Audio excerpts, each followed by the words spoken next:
ভাই দলে দলে এখানে বসে আইসক্রিম খাচ্ছে, আমাকে না দে ভাই। ভাই আমাকে একটু আইসক্রিম দে না। এই সুযোগ বড় করে একটা কামড় দিয়ে নি। আমি কতটা আইসক্রিম আচ্ছা মা জানলে তো সমস্যা পড়ে যাবো। আচ্ছা ভাই তুই এটা খা, আমি তোকে দই বাড়ি দেবো এক্ষুনি। চল এক্ষুনি দিতে হবে। ঠিক আছে চল।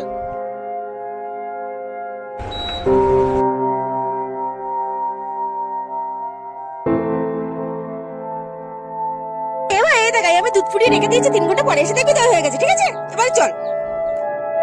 আমার আইসক্রিম খাবো না, দেখবি তোর দই পিন্ডি চটকে দেবো।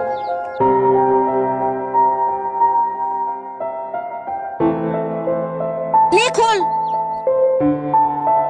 তুই তো বানাতে পারিস না, আমার আইসক্রিম খেয়ে নিয়েছিস।